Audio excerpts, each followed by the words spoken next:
es la emergencia quirúrgica más común en la niñez, entre los 10 y los 12 años, y es menos frecuente en menores de 5 años.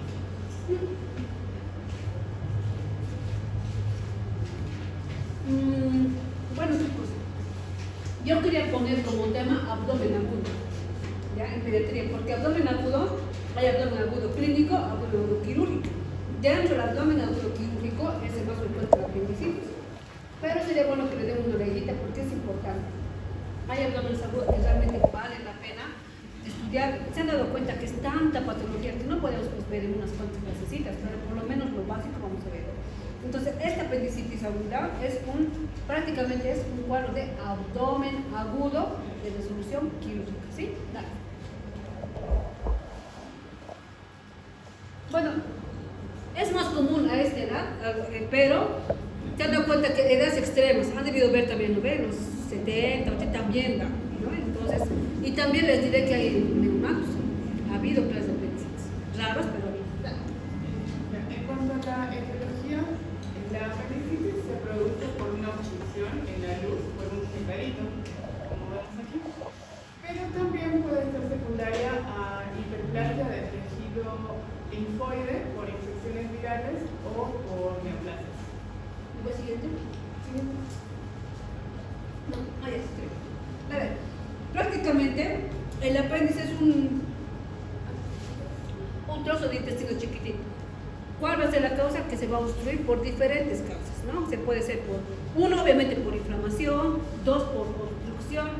De un amigo les cuento que la pepita del tomate es lo que nos dice la apendicitis. O sea, son muchas causas, no hay una causa definida. Pero la fisiopatología es clara. Son cuatro etapas, ¿no? Estás escribiendo las etapas, ¿no?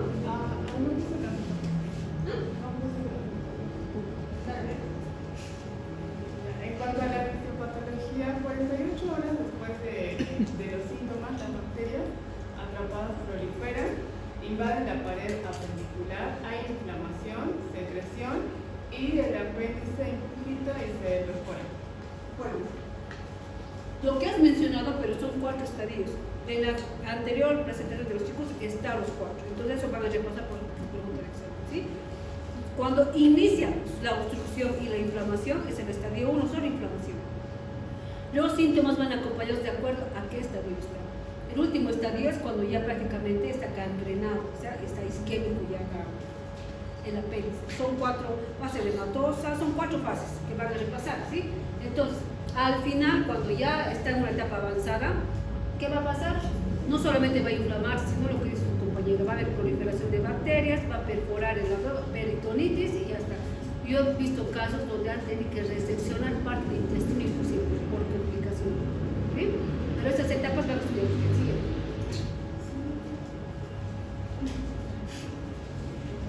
En cuanto a las manifestaciones clínicas, la principal es un dolor periumbilical, luego hay náuseas y vómitos, y luego este dolor que empieza como dolor periumbilical pasa al cuadrante inferior derecho.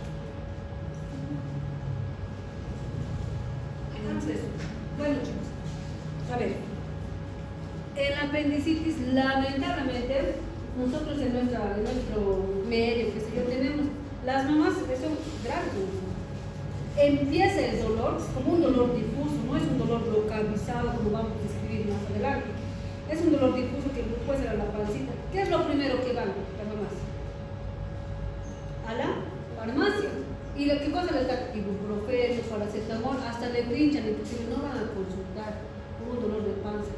Entonces, secundario eso, ¿qué pasa? Es como si cortaran un poco el proceso inflamatorio y alargan, porque cuando ya ha empezado la apendicitis, por más que le des antibióticos o analgésicos, prácticamente estás alargando más el proceso. ¿Por qué? Porque va a continuar inclusive hasta que se perfore si no se opera esa apéndice. ¿Entienden? Entonces, ¿qué hacen las mamás? Les pinchan un poco, aguantan, y la mayoría de los niños ya vienen de peritonitis ya. ¿Por qué? Porque han aguantado mucho tiempo. Entonces, cuando está iniciando la apendicitis, como les digo, la clínica no es tan clara.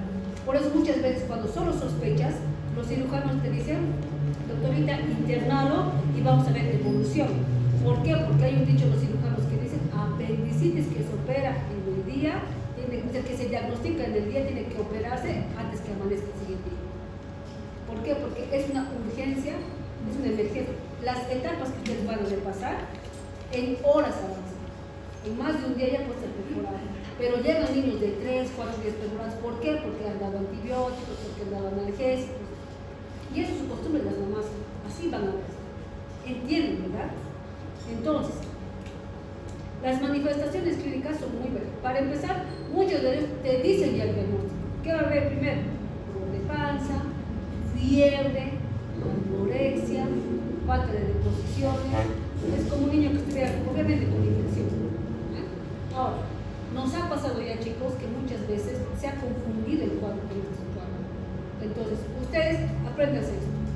Fiebre, anorexia y falta de deposiciones es apendicitis hasta que se demuestre lo contrario. Si tu niño viene con todo para apendicitis pero está con diarrea, no es apendicitis. Esa regla no deja los cirujanos, ¿sí? No es apendicitis. Pero, aparte de la clínica de lo que tienen los niños, te apoyas en el examen físico y en el método de diagnóstico, que ahora seguramente vamos a hablar. Entonces, lo más común en un niño con apendicitis empieza el dolor de panza, mucha fiebre, secundario dolor de panza, el dolor reflejo a los vómitos, ¿sí? Y no quieren comer por nada, y empiezan a deshidratarse por la fiebre y no quieren comer. Y dolor, o sea, te están dando el diagnóstico, ¿sí? Siguiente. Para el diagnóstico usamos la escala de Alvarado. Cuando hay 4 puntos, quiere decir que no hay apendicitis, pero si es igual a 7 puntos o mayor, hay probabilidad de apendicitis. En esta escala tenemos que hay una migración del dolor al cuadrante inferior derecho, el dolor que empezaba con un dolor difuso periumbilical, y migra al cuadrante inferior derecho, entonces se da un punto. Si hay anorexia o cetonuria, se da otro punto. En náuseas y vómitos suman otro punto. Y en los signos tenemos dolor en cuadrante inferior derecho, que suma 2 puntos. Si hay rebote, un punto. Elevación de la temperatura mayor a 37.3, otro punto. Y en cuanto a los laboratorios, si hay leucocitosis arriba de 10.000, se da 2 puntos. Bueno, hay diferentes escalas, que inclusive ya se están formando nuevas escalas, ¿ya? Donde juntan más o menos entre síntomas, signos, laboratorios, ¿sí? Para predecir un poco que puede tener apendicitis, ¿ya? Antes de ver todo esto, les había dicho que para diagnosticar la apendicitis, aparte de la clínica, tenemos que ver lo que es los exámenes complementarios. ¿Qué exámenes complementarios se piden? Primero, una radiografía de piel. Generalmente los cirujanos piden para ver niveles aéreos, todo eso. El estudio con el estándar, ¿cuál es? La ecografía. Pero la ecografía, chicos, nunca les va a decir diagnóstico, apendicitis o pelo. No. Siempre dice datos sugestivos de apendicitis. Ellos tienen ciertos parámetros para decir, miden la pared del apéndice, miden el largo, la posición, miden si hay, ven si hay líquido libre en cavidad. O sea, si hay datos sugerentes, te dicen datos sugerentes de apendicitis, corroborar con clínica, te dicen, para ver si realmente eso no es. Pero la apendicitis, como en todo, la ecografía es operador dependiente. No es lo mismo que haga realmente un imagenólogo que ha hecho un diplomado de 6 meses. No es lo mismo, ¿ven? Entonces, por eso es mejor hacer con un imagenólogo siempre, ¿sí? Y uno muy importante, ¿qué cosa es? El laboratorio. ¿Qué vamos a ver en el laboratorio? Leucocitosis, o sea, se van a disparar mayor a 20.000, inclusive puede haber 22.000, 23.000, acompañado de ¿qué? La diferencial neutrofilia, ¿no? Entonces, el diferencial significa el porcentaje de segmentados o de neutrófilos con linfocitos. Entonces, cuando es neutrofilia, quiere decir que es bacteriano, ¿verdad? Entonces, 80, 85, 90, sí puede estar. Puede estar acompañado de plaquetas bajas en el caso de que ya esté perforado y esté dando una sepsis generalizada. Entonces, porque inclusive fallecen, vienen a veces tan complicados que vienen con el abdomen en tablas y tocar ya perforados, tienen que reseccionar parte del intestino, por eso inclusive, chicos, ¿sí?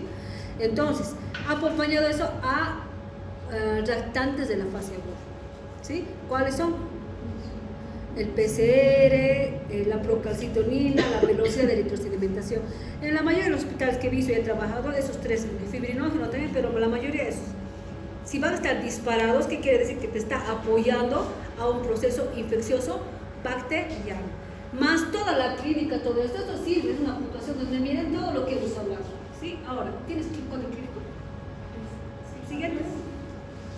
Mano atrás, adelante. Ahora, dentro del cuadro clínico, chicos, que van a repasar también aquí el grupo, solo ha puesto ahí Bloomberg, la semiología para una apendicitis.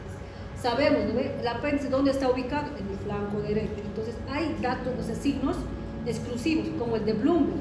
¿Se acuerdan? Que en semiología se ve que se traza una línea imaginaria de aquí de la espina ilíaca anterosuperior al pubis, se divide en tres, y en el tercio externo debería estar el apéndice y palpas, eso. Al rebote dice cuando hace el Jobski es al otro lado, tú le aprietas pero le duele al otro lado. El signo del psoas también, cuando se eleva y te duele, cuando hay irritación. O sea, hay muchos signos para diagnosticar, semiológicamente hablando, la apendicitis.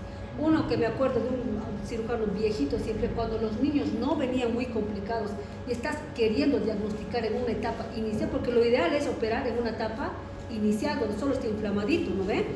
Ya cuando se perfora, cuando se gangrena, eso es ya peligroso hasta para la vida del niño, ¿ven? Entonces, ¿qué pasa? Entonces, cuando los niños no están tan complicados, les dicen salten un piecito, entonces les hacen bajar de la cama y tienen que saltar en un piecito. Si saltan con el pie derecho y les duele bastante, apendicitis. Así decían los cirujanos. Se tienen bastante. Semiológicamente van a repasar porque no veo aquí naranjas y tampoco veo en el otro, decía solo Bloomberg, nada más. Pero tienen que estudiar esa parte, ¿sí? Ahora,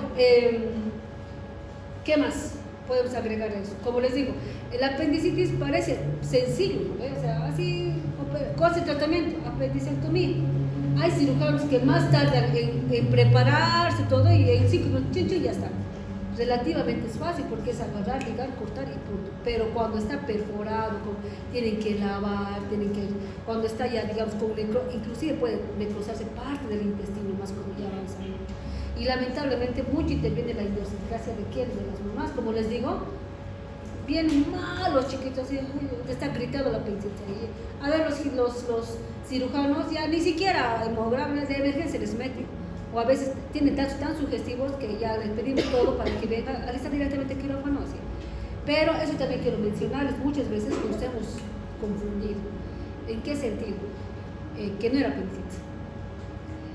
¿Cuál es el cuadro más frecuente? Es una faringomigdalitis. Cuando se cursa con una faringomigdalitis y se traga bacterias, ¿qué cosa va a inflamar? Los ganglios linfoides del intestino. Hacen una hiperplasia y se inflaman prácticamente los ganglios. Cuando tú aprietas y todo, parece que fuera apendicitis más la fiebre, porque te da todo eso, ¿no? La fiebre, todo, no quieren comer, todo. No hay diarrea también en la faringomigdalitis. Entran y en la ecografía te dicen sugestivo, puede que sí, puede que no, y entraremos a ver y resulta que es un ganglio inflamado. Apendicitis profiláctica, por si acaso. Entonces, ¿nos ha pasado? Sí, pero nos ha pasado que, gracias a Dios, no es uno complicado. Peor es que venga uno realmente complicado, ¿no? Porque les diré que días no comen, feo es cuando se complica. Pero cuando es por eso aquí es importante la parte preventiva, ¿no? Tratar de identificar, cuando ustedes les venga un niño con dolor abdominal, fiebre, que no quiera comer y que no haya diarrea, apendicitis, hasta que demuestre lo contrario, usted tiene que revisar bien. Si es que no hay muchos síntomas todavía, porque es la primer estadio, digamos, igual, internación, le haces laboratorio, si hay leucocitosis, todo eso, le haces ecografía, da sugerentes, observación, ver evolutivamente si va a avanzar, porque si es apendicitis, sí o sí va a avanzar, va a seguir la fiebre, va a seguir dolor, pese a que le des cualquier cosa. Para eso no tienes que darle antibióticos ni analgésicos, porque si le vas a dar endovenoso, lo vas a cortar y nunca vas a saber o va a tardar mucho más diagnosticarse tu apendicitis. ¿Se entiende? Se entiende. Preguntas de apendicitis. Parece algo rápido y fácil que les estoy hablando, pero lo que yo les estoy hablando es en la práctica. Ya ustedes van a leer un poco más, ahí van a entender claramente todo lo que les estoy diciendo. ¿Sí? Excelente. Siguiente, hepatitis. Es más común en niños. Es una infección viral apodada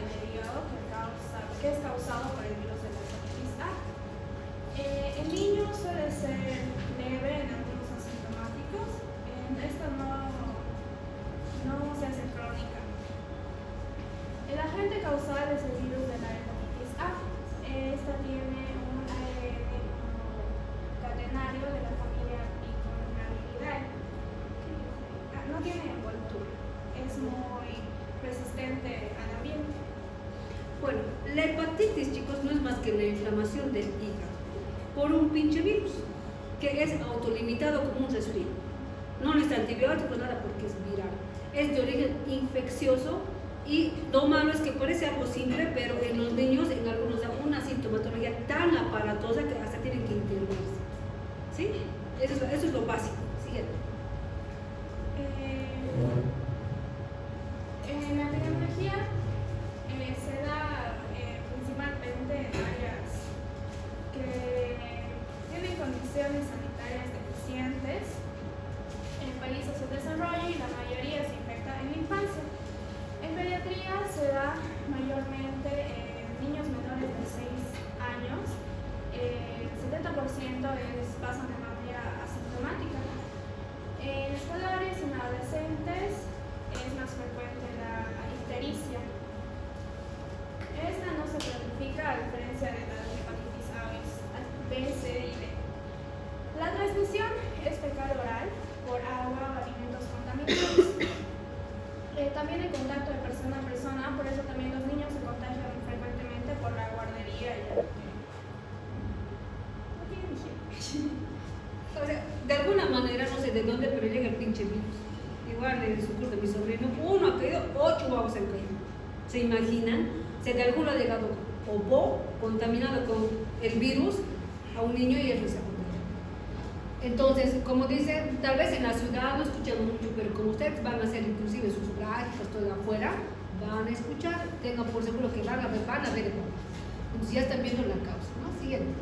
En la fisiopatología, el virus entra por la boca y se replica en la mucosa intestinal. Llega al hígado a través de la sangre e infecta los hepatocitos, pero no los destruye directamente. El daño hepático se produce principalmente por la respuesta inmune en el cuerpo. Los linfocitos T atacan a los hepatocitos infectados. ¿Se entiende eso, no? En su clínica tiene 3 fases.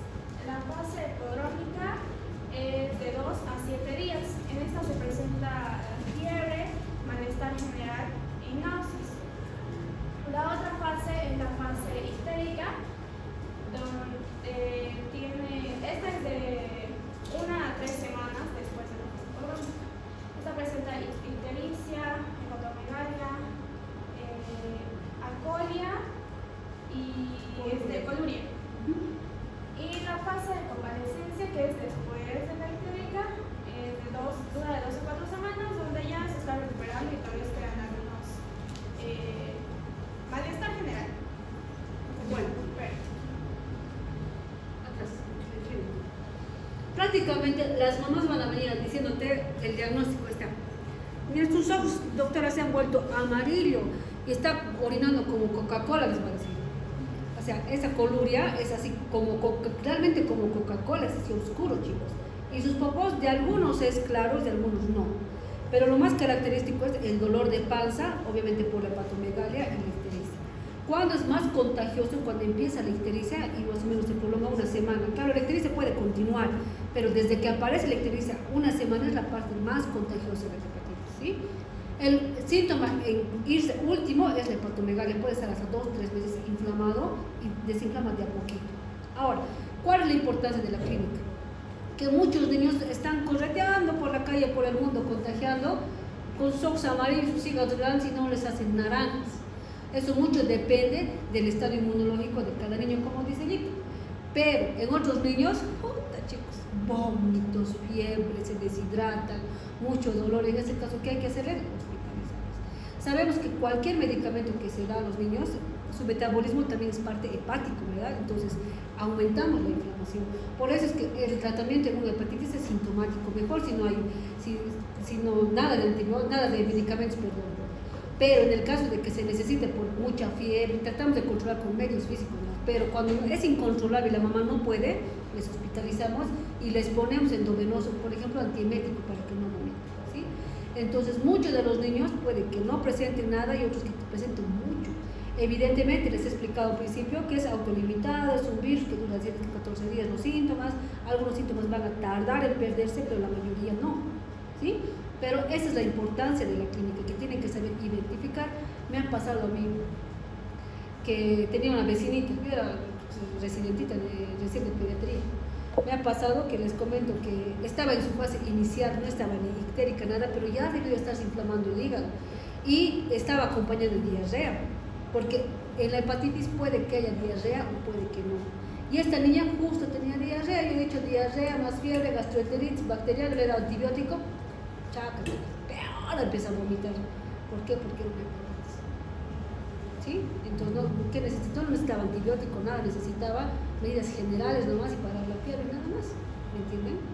Entonces, esta patología ustedes de seguro que van a ver. Lo importante aquí ahorita es tratar de identificar. Uno de los métodos rápidos para tratar de diagnosticar una hepatitis, chicos, es cuando no tiene mucha clínica, no vienen con su amarillos para que te digan si es hepatitis, pero le duele la panza, como que sospechas así, le toman un examen de orina y en el examen de orina van eliminando la bilirrubina. Te dice bilirrubina, unos cruces, este dice una hepatitis. Entonces puedes pedirle también obviamente eso, aparte de los laboratorios que recién vamos a hablar, ¿sí? ¿Entendido hasta ahí? Sí, siguiente. El diagnóstico es clínico, también se pide laboratorios y se ve que está alto en GBT y GOT, también la bilirrubina está elevada. El principal para el diagnóstico sería la serología antivirus de la hepatitis A. IgM demuestra que está cursando con el virus y IgG demuestra que ya pasó o está pasando. Se hace una ecografía solo para ver si hay complicaciones o dudas en el diagnóstico, pero normalmente no se realiza. El tratamiento es principalmente reposo, hidratación, también evitar alimentos y medicamentos hepatotóxicos. También vi que se le da dulces y ¿qué son más? Chacato. Uno de aquí. Misquibolas.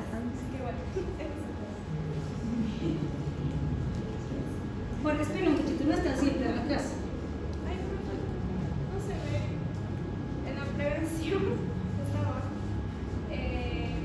La prevención Medidas higiénico-dietéticas.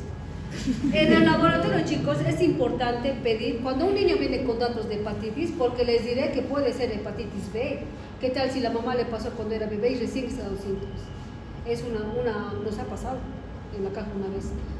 Hepatitis A debe ser, hemos dicho, infecciosa, la más común. Entonces pedimos serologías para hepatitis A, B, C y B nos reportamos. ¿Qué quiere decir? Que la mamá tenía y le ha pasado verticalmente y recién se estaba manifestando con la más grande bebé. Entonces, se pide generalmente serología, te dice, ¿no? IgM positivo o IgG.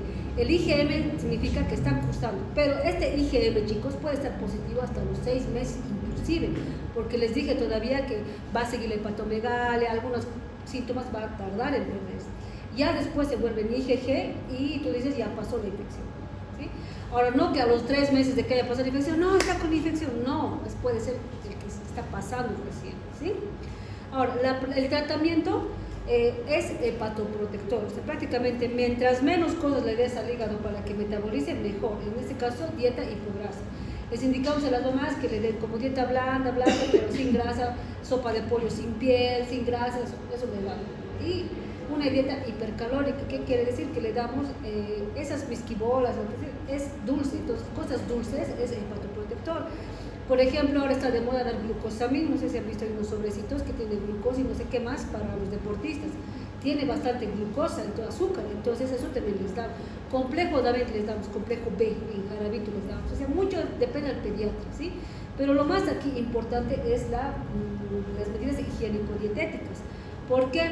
Porque el niño que ya tiene su plato, su vaso, cuchara contaminado, no puede juntarse con el de la familia. Unas 2 semanas hay que separarlo para que no se contagie, porque ha habido casos también de que se han enfermado familias enteras. No quiere decir que porque ha tenido el niño no pueda contagiar al papá o la mamá. Les contagia a todos, menos a los perritos, gatitos, pero les contagia a todos, ¿sí? Uno es eso. Y dos, es importante, se me ha ido lo que quería decir, aparte del tratamiento, la prevención, ¿sí? Lamentablemente no podemos frenar esto, ¿no? Pero tal vez aquí en la ciudad no van a ver mucho porque hay agua, todo, ¿no? Pero en otras provincias donde no hay ni agua potable, de seguro que van a ver, ¿sí? A eso quería mencionar. No significa que porque ya ha tenido hepatitis A tenga inmunidad y nunca más le va a dar. No. El mismo niño puede volver a caer. Sí le da inmunidad unos meses, un año, pero si está expuesto de nuevo al virus, puede volver a tener la misma patología. Ahora, teóricamente se han dado cuenta, pero como que se inflama, no pasa nada, se desinflama y pasó. Sí, pero muchas de las veces esa inflamación causa secuelas en el hígado, ¿sí? Algunas veces causa necrosis, pero en general la hepatitis A es benigna. Sí hay que controlar solo los síntomas, ¿sí? ¿Entendido hasta ahí? Ahora vamos a hablar de hepatitis B. Bueno, la hepatitis B, que es la misma clínica casi todo, pero es la causa diferente. A ver. Hepatitis B. Igual, dándonos de La hepatitis B es la infección viral del hígado, que esta sí puede ser aguda o crónica. La transmisión es de madre a hijo con la sangre. Niños pequeños suele ser anterior asintomático, pero este tiene alto riesgo de cronicidad. El diagnóstico igual es serológico, antivirus de la hepatitis B. El tratamiento es antivirales si es crónico. Bueno, la hepatitis B no es tan sencillo así. ¿Cómo se contagia? Mediante transfusiones de sangre, soluciones parenterales contaminadas y mediante vía vertical. Cuando decimos vertical quiere decir que la mamá está con el virus y por la placenta la pasa a la guagua. Pero tiene que ser sanguíneo, ¿entienden? Esta hepatitis B no es tan benigna como la hepatitis A porque sí causa más destrucción de los hepatocitos y como dice su compañera, tiende a hacerse crónico. Y si va a ser crónico, hasta cirrosis se puede presentar a la larga si no se hace el tratamiento. A diferencia de la hepatitis A, en este sí se usa antivirales. Peor si se detecta en una mamá embarazada. Por eso es que cuando una mamá se embaraza, se pide laboratorios, ¿no veis? Se pide serologías. ¿Qué se pide? Chagas, sífilis, VIH, y ahí tiene que incluir hepatitis B. Porque hay mamás que se contagian inclusive desde el embarazo. Si detectamos antes, ya hay que darle tratamiento. Ahora, si digamos ya tiene establecido y nace la guaguita, a la guaguita hay que hacer los estudios también para ver si no le ha pasado a la mamá al bebé. Entonces los síntomas no varían mucho, ictericia, inflamación, todo eso, pero sí un poco el tratamiento. Ahora, no vemos muchos hepatitis B en niños más grandes. ¿Por qué? Porque actualmente, ¿qué cosa existe? La vacuna. ¿Dónde está? En el PAI, pero ¿en cuál vacuna? En la pentavalente. A ver, no me han renegado, no, van a cantar ahorita PAI ahorita. A ver, ¿qué enfermedad cubre la pentavalente? No mames. Hepatitis. No, puedo relevar más. Bueno, actualmente ya tenemos para la hepatitis B el de 2, 4, 6 meses, ¿verdad? Y también se refuerza al año y medio. Un refuerzo y el segundo refuerzo es después de los 3 años, la pentavalente que está ahí dentro de la hepatitis B. Ahora, ¿existe vacuna para la hepatitis A? Sí, pero de forma particular y vale más de 1.000 bolivianos. Llega a algunos hospitales, las mamás que tienen posibilidades le hacen poner. Y les cubre por unos años, no significa para toda la vida. Hay otra vacuna, por ejemplo, de la varicela, hay también, pero son vacunas caras que porque no pueden cubrir el gobierno a tantos niños, qué sé yo, no ponen porque realmente es una vacuna cara. ¿Y sería importante? ¿Ustedes creen que es importante? O sea, para mí más importante está bien la B que la A. ¿Por qué? Porque la B es más crónico, causa más secuelas en el hígado, todo. La A se da cuenta que es como una infección autolimitante, ¿no? Siempre y cuando se detecte la B. ¿Entendido? Hepatitis C, D, todo eso ustedes van a repasar, ¿sí? Para conocimiento general. Pero más importante A y B, el A más que todo. Ahora ya saben, cuando la mamá, ustedes venga una hepatitis, doctorita, ¿qué voy a hacer? ¿Cómo voy a tratarlo? Eso ya es más prevención. Usted tiene que explicar, mamá, porque las mamás vienen asustadas. ¿Quién no? Imagínense ustedes con sus ojos amarillos, con dolor, vomitando, que tiene mi hija, y que le diga hepatitis, ¿de dónde sacó todo? Todas estén bien preocupadas. Entonces tú tienes que explicarle primero que es una infección viral, que no va a dejar secuelas, que es autolimitado, que para esto hay que hacer esto, lo otro, que hay que proteger. Esto tiene que explicarle. Es más, digamos, un aspecto de orientación a la madre. Eso se llama puericultura, cuando haces prevención y les orientas a las mamás. ¿Sí? ¿Han entendido bonito el tema de la hepatitis? ¿No? Yo sé que no se van a olvidar. No se van a olvidar porque seguramente ya han hecho sus resúmenes 1 y 2 para el examen, van a volver a estudiar. Con eso les va a quedar para siempre. Siguiente. Hiperbilirubinemia neonatal. Esta va a ser una entidad clínica caracterizada por la aparición de un color amarillento en el neonato, en este caso ictericia, que va a ser por el aumento de la bilirrubina sérica. Se va a notar tanto lo que es en piel como también en las mucosas. Mayormente se va a dar en prematuros, que los de término, entre los cuales se va a notar la bilirrubina indirecta, que es la no conjugada, que va a ser neurotóxica, y la bilirrubina directa, que es la conjugada, la cual no es tóxica, pero da una enfermedad hepática. Y el riesgo principal de esta ictericia va a ser la enfermedad de Crane. No, la de Bueno, para empezar, el anterior grupo ha puesto como ictericia neonatal. Son dos términos diferentes. Ictericia es la coloración de piel y mucosas. La hiperbilirrubinemia es cuando ya en el laboratorio, por eso dice EMIA en el plasma, cuando ya tienes un valor elevado en la sangre. Si yo estoy sospechando que el bebé tiene hiperbilirrubinemia, bebé ictérico.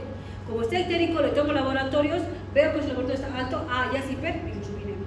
Indirecta, porque puede haber también directa. O sea, al decir indirecta quiere decir que te reportan bilirrubina directa, indirecta y total, ¿verdad? Entonces, las bilirrubinas que nosotros estamos estudiando ahorita es la indirecta, que puede ser de origen fisiológico o patológico, que seguramente vamos a hablar. Ahora, esto es importante, chicos. Por eso, cuando está elevado la indirecta y se eleva, digamos, de 20, esto es 18 y esto es 2, el directo 2, entonces la indirecta es más neurotóxica, porque tiene tendencia a que tiña el cerebro. A eso se llama kerníteos. Que les voy a contar ahorita las historias fatales que hemos tenido, que ahora tenemos una historia fatal más adelante. Entonces, esto es importante, ¿sí? Siguiente. De acuerdo a la etiología, ya lo que todos si es prematuro o no, va a haber un aumento de la producción, hemólisis, polisitemias, hematomas o un defecto en conjugación. Mayormente va a ser si es prematuro. También hay acciones de fármacos en los que hay un bloqueo de las enzimas, y como hipoglucemia también, ayuno, infecciones, hipotiroidismo también. A ver, atrás, adelante.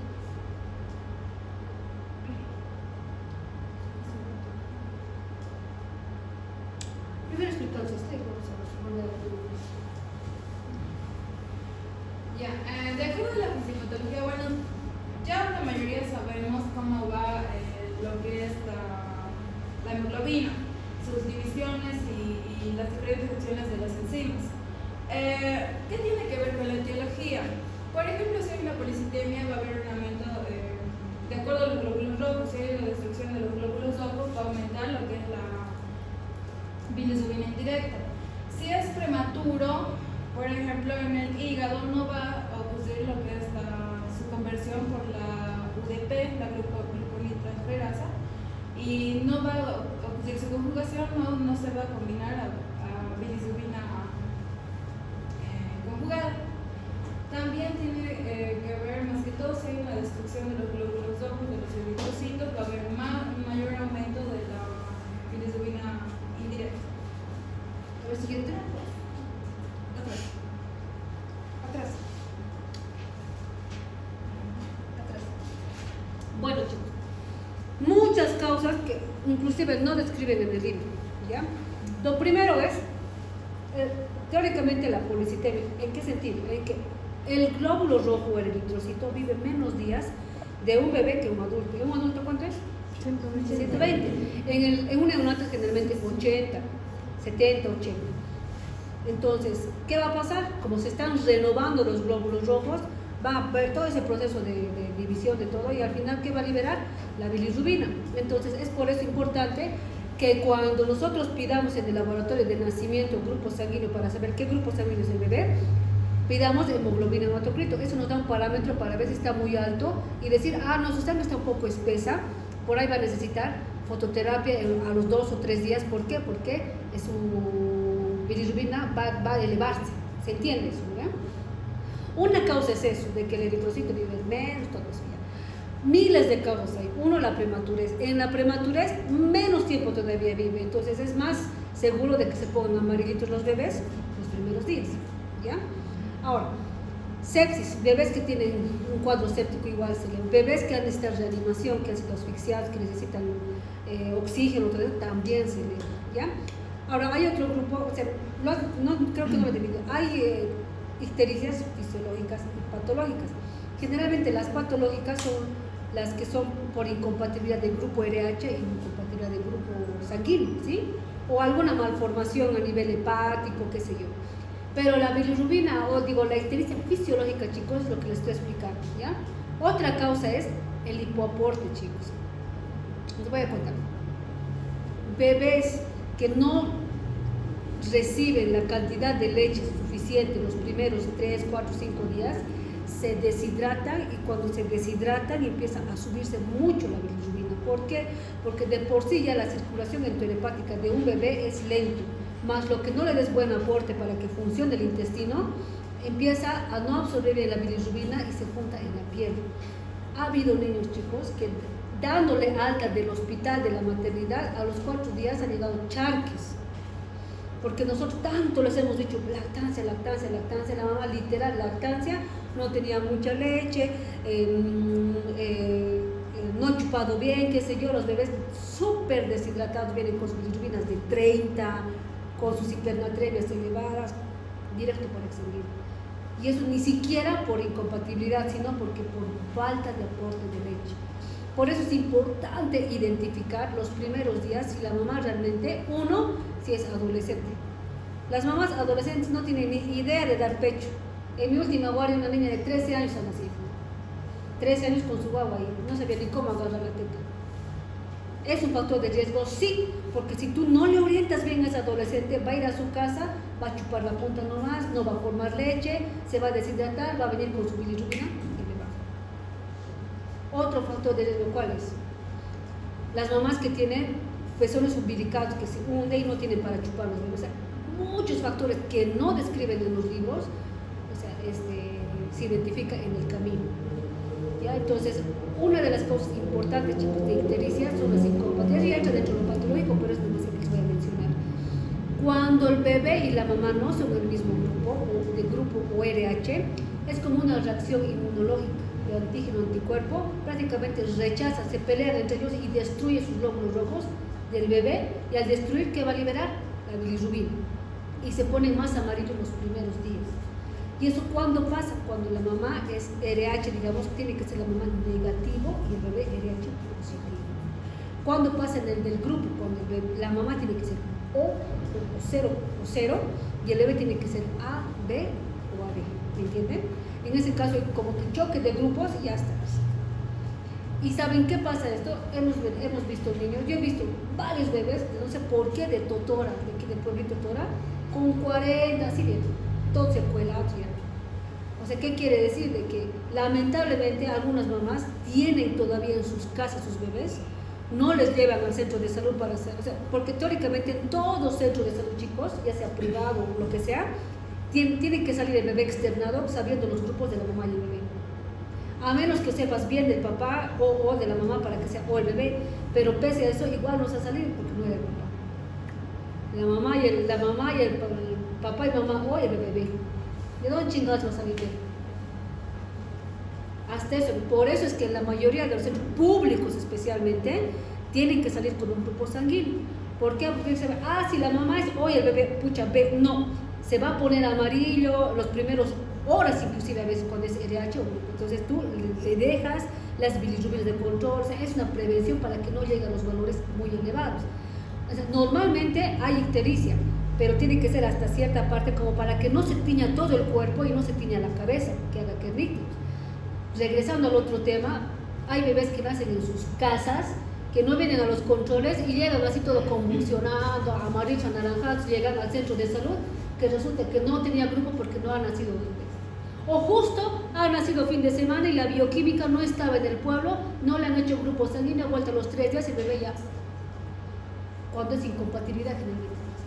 Pero también cuando es por hipoporte, ya les he mencionado, no solamente hemos exsanguinado bebés por hipoporte, chicas. ¿Por qué? Porque no se han ido bien orientados de la maternidad. ¿Por qué? Porque hay un interdicto para todo un piso y es que más papeleo está haciendo que orientación, que es cosa. A veces no hay tiempo, pero cuando tú vas, yo por ejemplo siempre voy a privadas, ahí les explico bien, pese a que las mamás, pero hay mamás que no tienen la escolaridad, son adolescentes o muy mayores. Les diré que hay mamás de 50 años sigue pariendo ahí, 10º, 11º día, de bebé. Así de veras, chicos, de todo se ve en la maternidad. Entonces, como les digo, ya vienen con valores de 40, ¿sí? En ese caso, aparte que ha tenido todo su cuerpo, ya están amarillos, anaranjados, ¿qué ha afectado su cabeza? En ese caso, hay un cuadro clínico que se llama Kernicterus, que vamos a explicar. Los bebés se ponen epistótomos, empiezan a temblar, convulsiones, alteraciones auditivas a la larga, todo eso. Ahora tenemos un bebé en Univalle que igual ha nacido, ha llegado con bilirrubina súper elevadas, convulsionando todo, y hasta ahora tiene 48 días y no podemos quitar el ventilador. Porque le extubamos y no respira así, porque esa bilirrubina elevada le ha afectado la cabeza. Cuando ustedes vayan a hacer su pinche internado, provincia, trabajen de médicos generales, lo que sea, ven un nacimiento, tienen que tener grupo. Preferible es que se vaya la mamá y el bebé con el mismo grupo. No pasa nada si el bebé y la mamá es AA, bebé o O. Pero si la mamá es O y el bebé es A o B, los B son peores. Hacen más reacción que los A's. Full reacción. Inclusive les diré, chicos, que nos ha pasado en prematuros hospitalizados en el hospital. O sea, nos ha pasado que de la noche a la mañana para exsanguino ya estamos. Miércoles, aparte de prematuros, grupos sanguíneos. Entonces, ¿qué chingados no hace?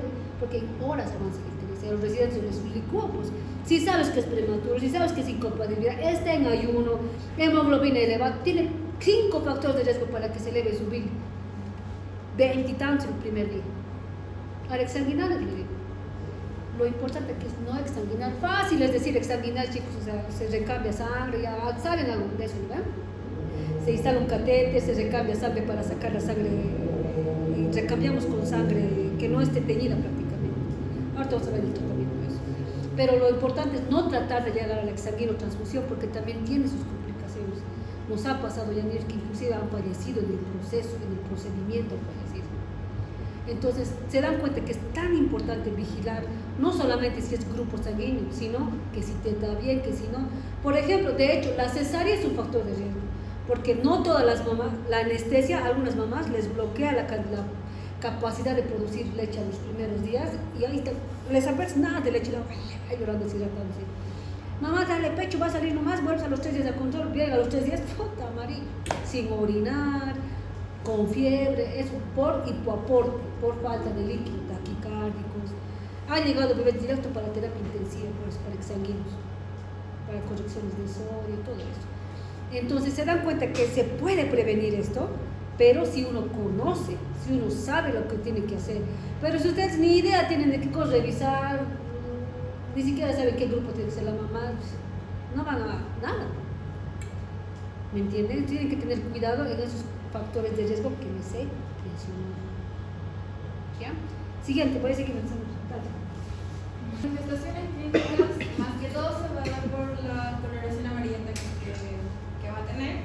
Puede ser una progresión cefalocaudal donde se va a dar en cara, que es de los 5 miligramos de decilitro, en abdomen de los 15 y en la planta de los pies arriba de los 20.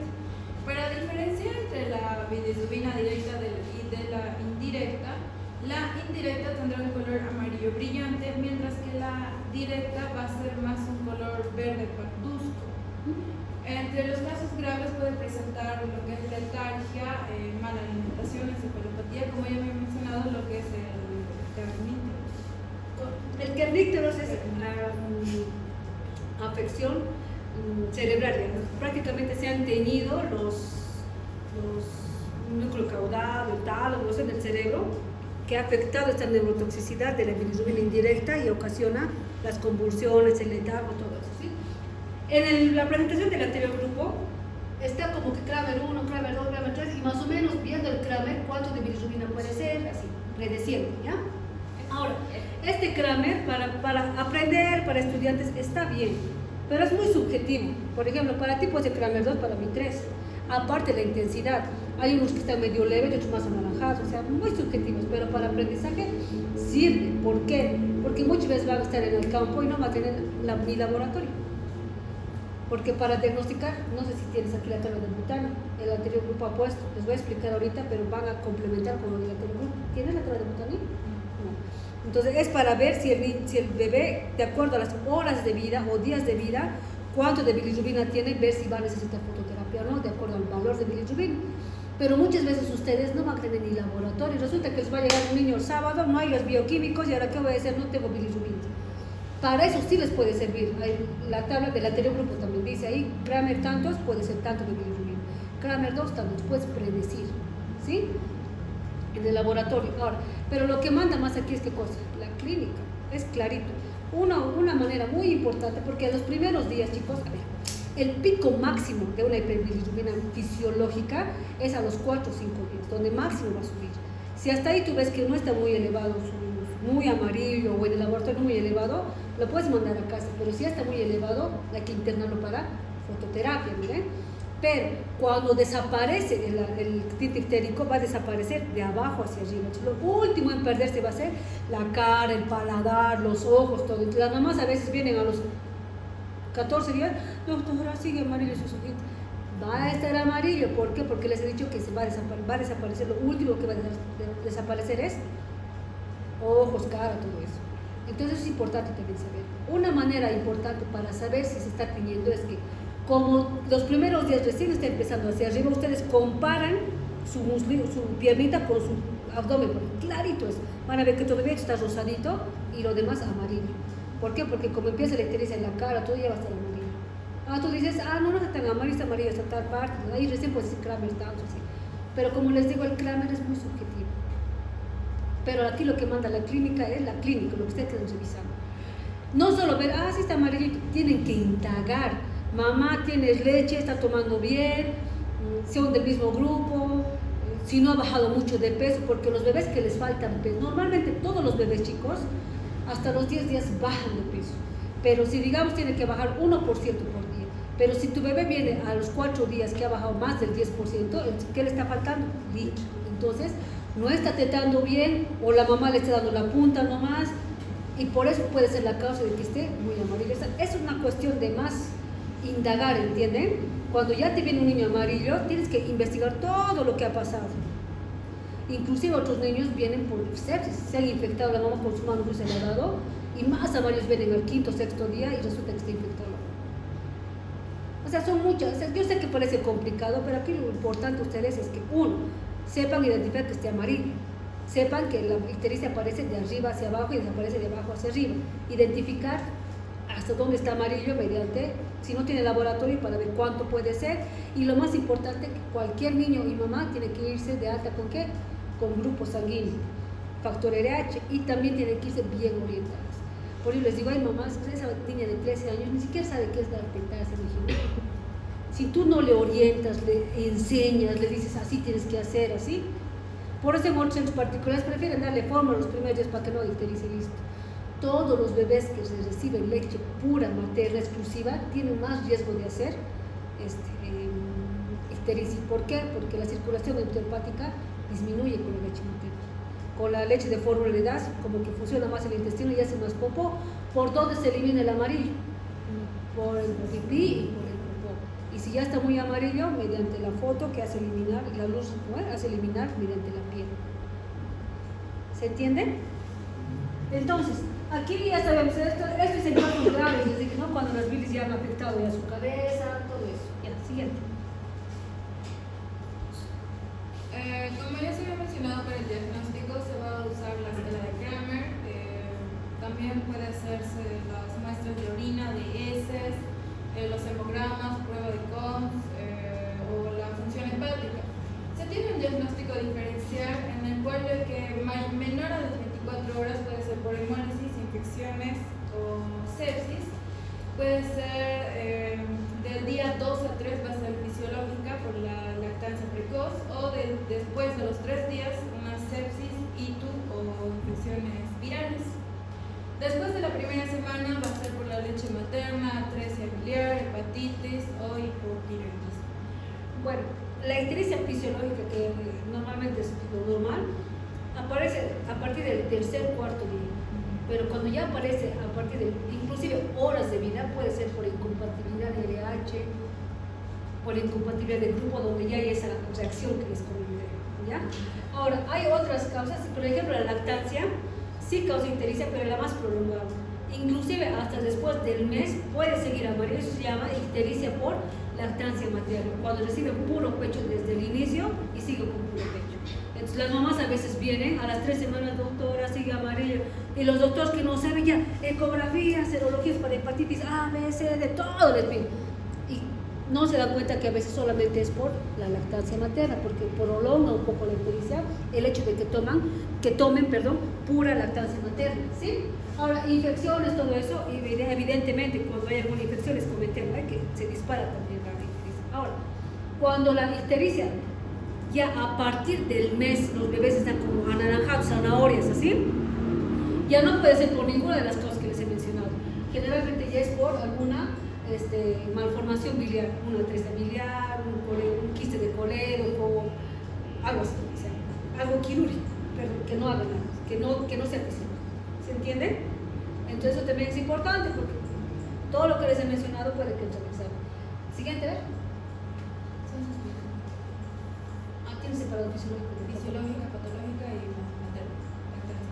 Bueno, creo que ya hemos hablado de todo eso, ¿no? A ver, siguiente. Fisiológica, la patológica. Ahora tracas. Es importante también decir que hay otros factores de riesgo. Por ejemplo, los bebés que tienen, ¿saben lo que es un cefalohematoma o un caput sucedáneo? Es la colección de sangre, es como un chinchón lleno de sangre que le sale, depende de la causa, puede ser cefalohematoma, caput o cefalohematoma. Las dos, el hecho de que hay una acumulación de sangre ahí, ¿sí? Generalmente es por trauma, porque los bebés que nacen por parto, a veces a las mamás les hacen empujar más antes y están empujando contra la pelvis y prácticamente se inflama. Cuando ya nacen con esto, hay una acumulación de sangre, entonces te va a predecir de que el bebé se va a poner más amarillo. Por la acumulación de sangre eso se va a destruir, lo que hemos dicho. Va más rápido inclusive es porque ya prácticamente son células muertas sanguíneas, porque es un hematoma prácticamente. Entonces eso va a absorber la piel y se va a volver más amarillo. Esto también es un factor de riesgo.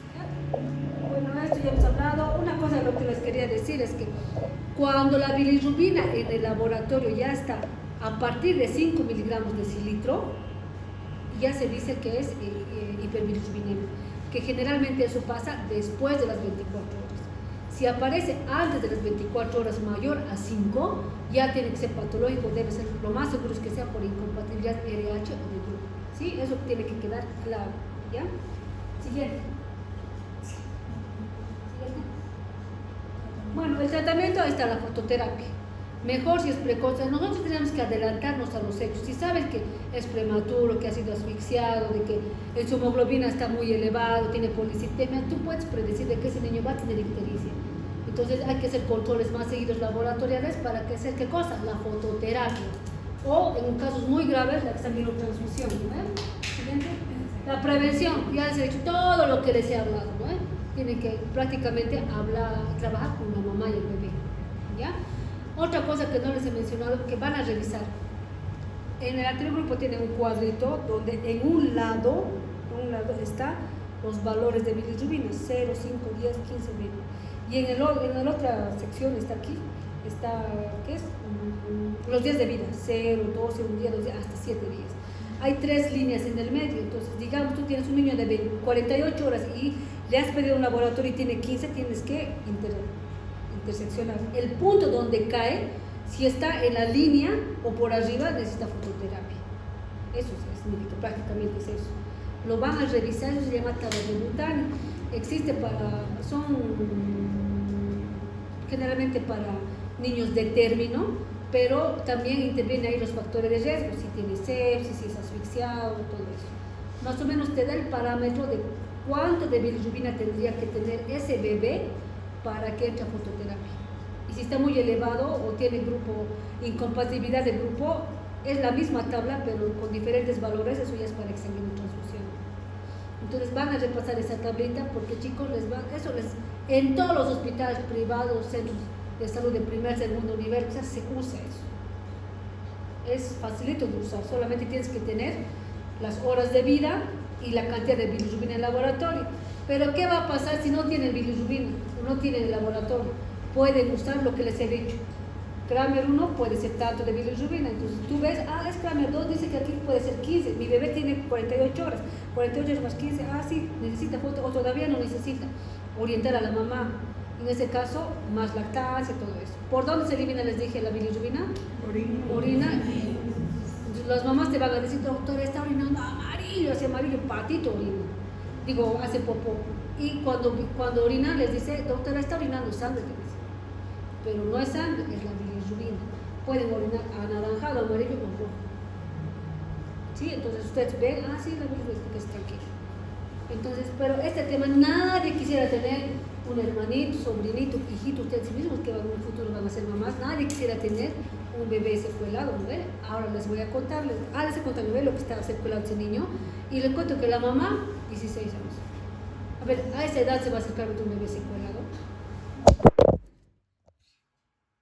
O sea, aquí ahorita es la prevención, todo lo que les estoy enseñando y mencionando es para que pongan en práctica en sus prácticas, no es para que se queden en el libro, porque no para eso lean el libro y de ahí sale el examen y listo, no. Tienen que poner en práctica todo lo que estamos hablando. ¿Entendido? Ahora, obviamente, ahorita no estamos detallando, por ejemplo, el tratamiento de la exsanguinotransfusión, en qué consiste. Su obligación de ustedes, como van a leer el tema para su examen, en qué consiste el exsanguino. Ya les he mencionado algo, pero tienen que leer, no tienen que quedarse con lo que estamos hablando aquí nomás. Se supone que por eso tienen un temario para ir leyendo. Y no varía mucho de literatura a literatura, el procedimiento es el mismo, se instala un catéter umbilical venoso, en otros lados dicen dos arterial, uno arterial y uno venoso. Esto les quería contar. Yo cuando era residente he ido a rotar 6 meses a Argentina. En otros países avanzados, chicos, ya ni se describen los libros en currículos, porque los embarazos son tan seguidos que poco probable que ingresen, o sea, poco probable que exsanguinen por valores elevados. Inclusive hacen exsanguino intraútero. ¿Se dan cuenta? Y nosotros, entonces, ni describen esos libros. Me acuerdo que justo cuando he llegado a la semana argentina, nosotros aquí, cada mes examinando, ya sea porque no han orientado, porque no han detectado el grupo, qué sé yo, y ellos como si fuera algo así, no, esto hay que hacer esto, bien cuidadosos, no, literatura, que esto, que lo otro, pues es fácil, yo lo hago así. Es porque nosotros aquí hacemos siempre, pero no se debería hacer, en países, ya ni siquiera se ve, chicos, pero nosotros, porque no tenemos un pinche grupo sanguíneo, siguen teniendo sus mamás en sus casas, no hay personal. Así, lo que les he contado es literal eso. En la maternidad nos ha pasado, cosa que no debería pasar. No se ha ido bien orientada la mamá, como les digo, deshidratada también para exsanguinar y hemos examinado. Y lo ideal es no examinar. De su parte van a leer el procedimiento. ¿Sí? Siguiente. ¿Qué hora es? Autoinmune que se relaciona por la ingesta de gluten. Está relacionada con lo que son en este caso, la HLA. Estos, la HLA de Q2 y HLA de Q8, lo que hace es simplemente captar, en este caso, parte del gluten sintetizado para llevarlo al gluten y provoquen una reacción, ¿no? Eso se resume. Factores elementales del gluten. La fisiopatología es esta. El gluten va a ingresar, llega al intestino y a través de esta enzima glutaminasa tisular la va a convertir en lo que es la gliadina, o sea, es como un péptido pequeño, ¿no? Entonces este péptido pequeño se va a relacionar con el gen HLA de Q2 y de Q8, que lo va a presentar al linfocitote y esto va a provocar una reacción a nivel, una inflamación a nivel de lo que es la fibrosis o la pared por la mucosa más que todo. Y lo que va a provocar es que esta, o sea, va a llegar a lo que es, pero en pocas va a provocar lo que va a activar los linfocitos para que provoque un daño estructural a nivel de en este caso, microbiosidad del intestino y va a provocar que este se atrofie, ¿no? Eso es el resumen. En las manifestaciones clínicas es más que todo diarrea, más que igual similar a otra patología gastrointestinal, solo que menores a 2 años vienen diarrea, náuseas, vómitos y mayores a 2 años hay una anemia refractaria a esta. Por eso anemia, siempre. El diagnóstico más que todo la genética está, como les comentaba, relacionada con los genes estos y la serología más que todo se relaciona con lo que es el anticuerpo antitransglutaminasa tisular IgA, que esa es la serología importante para el diagnóstico y bueno, también está relacionada con otros anticuerpos, ¿no? En el inicio es el MA-IgA y el anticleadina, que es lo que es la sintetización del gluten, ¿no? Y el tratamiento, bueno, también el diagnóstico es a nivel de la biopsia, porque hay esta escala de Marsh, que es una escala que permite ver, en este caso a nivel tisular, si hay una alteración por la enfermedad celíaca, que es normal. El Marsh 1, que es de los infiltrados leucocitarios, de hiperplasia 2, 3, es más que todo, la hiperplasia es más que todo como dicen, ¿no? Una hiperplasia, y la 3A, la 3B y la 3C ya más que todo una atrofia de nivel de la microbiosidad. Pues prácticamente de atrofia, ¿no? O sea, no hay, está plano. Y el tratamiento más que todo es una dieta sin gluten, más que todo de por vida por la reacción. Se tiene que suplementar en este caso hierro y eso porque va a haber un déficit, como les comentaba, porque son mayores a 2 años. Es suplemento más que todo anticuerpos y en este caso a nivel de crecimiento porque ya también hay retraso. Educación y control nutricional y evitar más que todo complicaciones porque puede llevar al linfoma y osteoporosis. Y el pronóstico es más que todo enfermedad sintomática entre 2 a 6 semanas. La recuperación es buena porque el descenso de los anticuerpos sea casi en 3 o 6 meses y el pronóstico es excelente siempre y cuando se hace el diagnóstico temprano y cuando hay en este caso, o sea, no se le administra gluten, no tiene gluten en su alimento y no va a haber complicaciones. Bueno, alguna vez he conocido a una persona que inclusive ofrecen en las dietas, todo, en los restaurantes, dietas sin gluten. Cuando se diagnostica rápido y desde niños y no ha habido mucha exposición del gluten, es decir, el pronóstico es bueno, sin embargo, toda su vida va a tener que estar con dieta. Yo conozco un residente, L2 de pediatría que era, el pobre vivía solo porque creo que era de Vesubio, Potosí. Y como vivía en el hospital, no había quien se lo traiga comida especial sin gluten. Y como andaba todo el tiempo estresado, se ha desnutrido prácticamente. Le daba infecciones seguidas de parte de diarreas, en las cirugías que entraba, le daba ganas de hacer popó. O sea, qué feo puede ser. Y ha renunciado. ¿Por qué? Porque era celíaco. Entonces, cada vez que queríamos comer el turno, no, doctora, pero ¿qué te tomaba? Agüita no te tomaba. O sea, el hecho de que no puedan comer una dieta especial es pegado. Entonces, seguramente le han diagnosticado de más adulto. Y él decía, no, al principio no me molestaba mucho, pero después ya full. Y ¿saben qué es lo peor? Que el estrés, eso aumenta los síntomas. Entonces, es feo esta patología. No es muy frecuente. En niños capaz yo nunca he visto en niños, pero sí en niños. Nada, o sea, no, algo sencillito, tranquilo, ¿ya? ¿Ya está la lista? Gracias. Entonces, queda claro para la siguiente clase qué vamos a hacer, ¿no? Asumo que máximo hasta la noche, mañana voy a poner los temas y traten de estar revisando primero los primeros capítulos, ¿ya? ¿Ya está la lista? Voy a llamar lista todavía.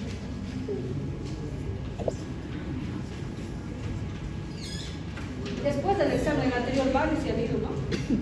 Sí. A ver, Lenin.